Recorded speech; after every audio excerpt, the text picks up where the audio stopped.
Okay, so yesterday my friend told me something super important, and when I tried to tell someone else what he said, it came out so weird.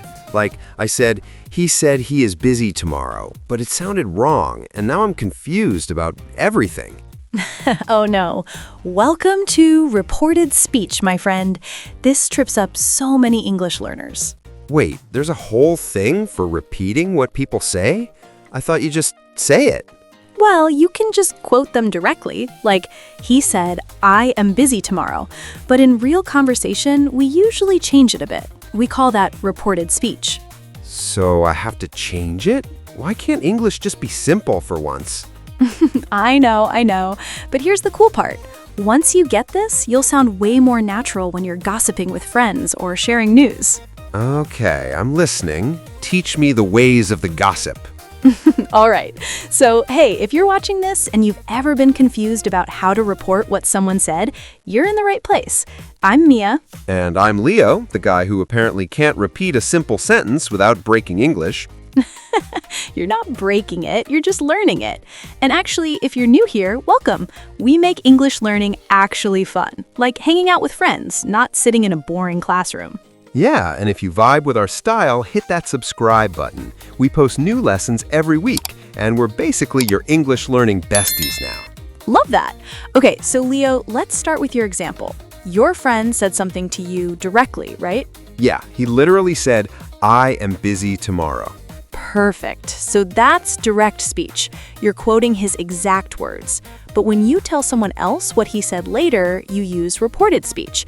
And here's the tricky part. You have to change some things. Change what things? Like, do I need to change every word?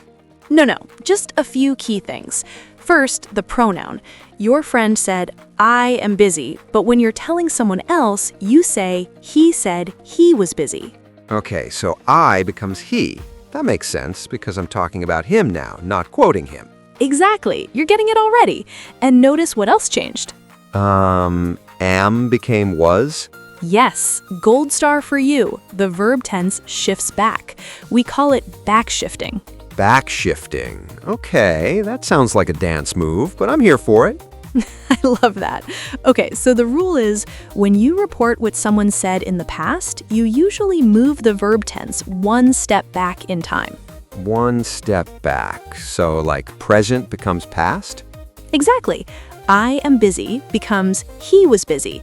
I like pizza becomes he said he liked pizza.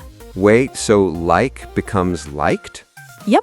Present simple becomes past simple when you report it. Okay, I think I'm following.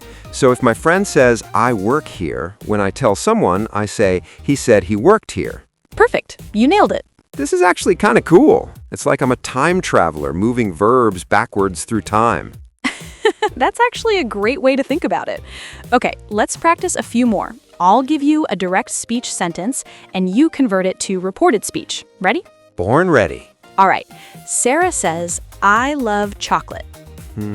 She said she loved chocolate? Yes. Perfect. Yo, that felt good. Give me another one. Okay, how about this? Tom says, I need help. He said he needed help. Boom, you are on fire. Wait, this is actually making sense. But okay, what if someone says something like, I'm going to the store? That's present continuous, right? Exactly. Good catch. So present continuous becomes past continuous in reported speech. So I am going becomes he was going? Yes, you're seriously getting this so fast. Okay, so if my friend says I am watching Netflix, I report it as she said she was watching Netflix. Perfect. See? You're already thinking in reported speech. This is wild. But wait, what about other tenses? Like what if someone uses past tense already? Great question. So if someone says, I went to the park, in reported speech it becomes, he said he had gone to the park. Whoa. Had gone? Where did that come from?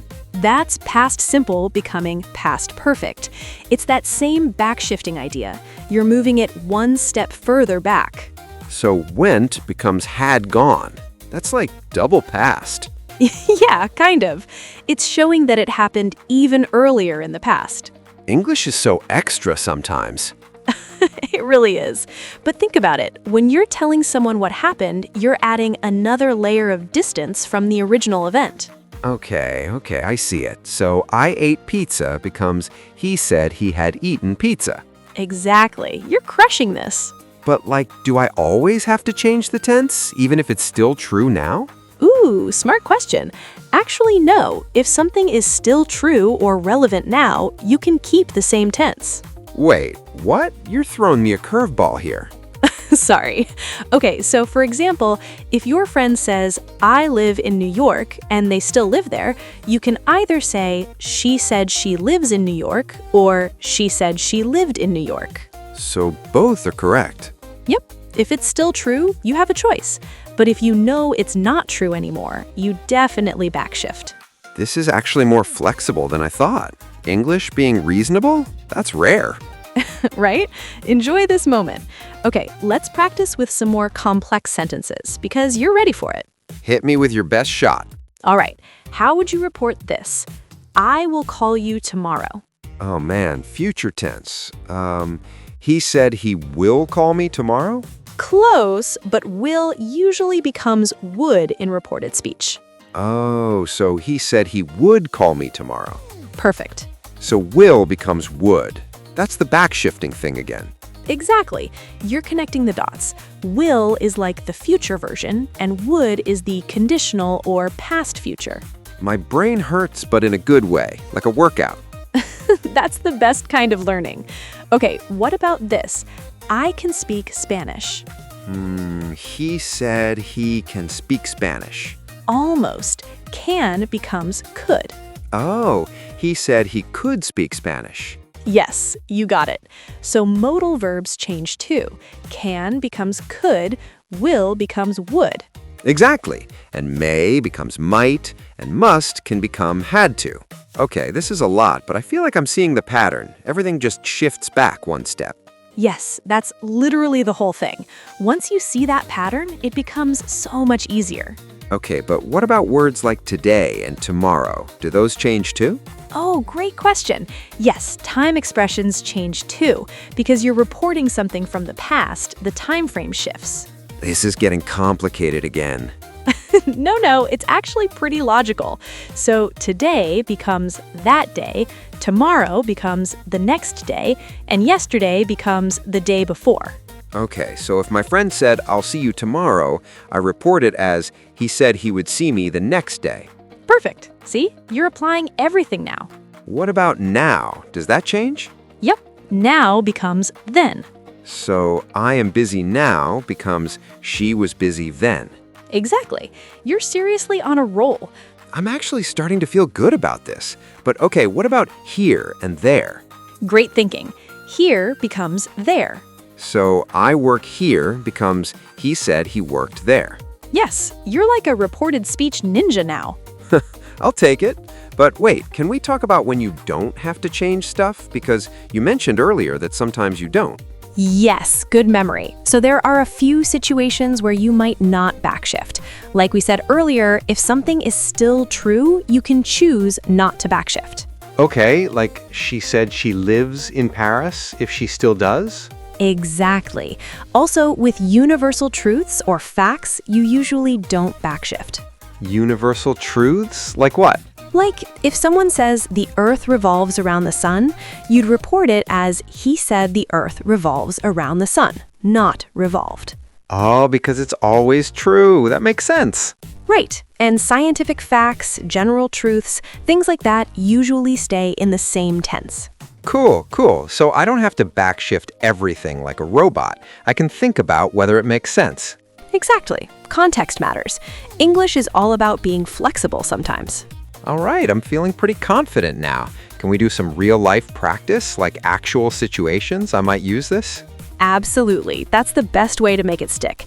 Let's imagine you're at work and your boss told you something, and now you need to tell your coworker. Ready?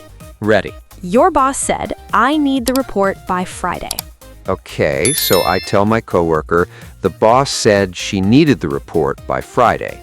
Perfect. See how natural that sounds? Yeah, it actually flows better than saying, the boss said, I need the report by Friday. Right. That's why we use reported speech. It's smoother and more natural in conversation. Okay, give me another scenario. All right. Your friend texts you, "I'm running late." And now you need to tell another friend who's waiting with you. She said she was running late. Perfect. And that's exactly what you'd say in real life. This is actually super practical. What about if someone gives you instructions, like turn left at the light? Great example. So with instructions or commands, you use to plus the verb. You'd say, "He told me to turn left at the light." Wait, told me to, so it's not he said turn left. Well, you could say, "He said to turn left," but with instructions, we usually use told instead of said, and we add to. So said versus told, is there a rule for that? Good question. Said is more for statements, and told is usually followed by a person, like told me, told her, told them. So she said she was tired, but she told me she was tired. Exactly. You can use either, but told always needs that person after it. Okay, that's actually a helpful distinction. So if I want to mention who was told, I use told. Yep. He told me, she told him, they told us. You always need that object. Cool. So back to the instruction thing. If my mom says clean your room, I report it as my mom told me to clean my room. Perfect. That's exactly right. What if she says don't forget your keys? Then you'd say, "She told me not to forget my keys." Oh, so you just add not before to. Exactly. Not to for negative instructions. This is coming together. Can we do more practice? I want to make sure this really sticks. Absolutely. Let's do a quick fire round. I'll say something in direct speech and you convert it fast. Ready? Let's go. I'm tired. She said she was tired. I love this song. He said he loved that song. I went to the gym. She said she had gone to the gym. I'll text you later. He said he would text me later. I can't come to the party. She said she couldn't come to the party. Leo, you're crushing this. Yo, I'm actually getting it. This feels so good. See, once you understand the pattern, it's all about practice, and you're proving you can do this. I'm honestly shocked at how much sense this makes now. Like an hour ago, I was totally lost. That's the power of breaking it down step by step. And here's the thing, you're already using reported speech more than you think in your native language. You just never thought about the grammar rules. Oh man, you're right. I'm always like, my friend said she couldn't make it, or he told me to meet him at 6. Exactly. You do it naturally in your own language. And now you're learning to do it in English with the right grammar rules. This is actually super empowering. Like, I can take this to the real world immediately. That's what we love to hear. And honestly, the more you practice, the more automatic it becomes. You won't even think about backshifting. You'll just do it. Okay, so before we wrap up, can you give me like a quick summary, a cheat sheet for my brain? Of course. Here's your reported speech survival guide. Number 1, change the pronouns to match the new perspective. Number 2, backshift the verb tense one step back in time. Number 3, change time expressions. Today becomes that day, tomorrow becomes the next day, and so on. Number 4, use told when you mention the person who was told. And number 5, remember that if something is still true or it's a universal fact, you can choose not to backshift. That's perfect. I'm literally screenshotting this in my brain. Good. And remember, the goal isn't to be perfect, it's to be understood and to sound more natural. Right, because even if I mess up a little, people will still get what I mean. Exactly. And the more you use it, the more confident you'll get. All right, I'm feeling pumped about this now. Before we go, should we give our viewers some practice homework? Love that idea. Okay, everyone watching, here's your challenge. Think about 3 things someone told you today or this week. Practice reporting those statements using the rules we talked about. You can even write them in the comments. We'll check them out and cheer you on. Yeah, and don't be shy. We all make mistakes when we're learning. That's literally how you get better.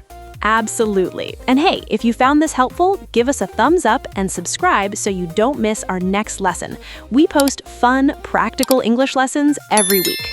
And we're all about making this stuff actually enjoyable, not painful. Like learning English should feel like hanging out with friends who want you to succeed.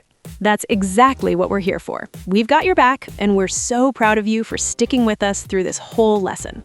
Seriously, whether you're watching from Brazil, Japan, France, India, wherever you are, you're awesome for putting in the work to improve your English. So keep practicing, keep making mistakes, keep learning, and we'll see you in the next episode. Peace out, English learners. You've got this. See you next time. Bye.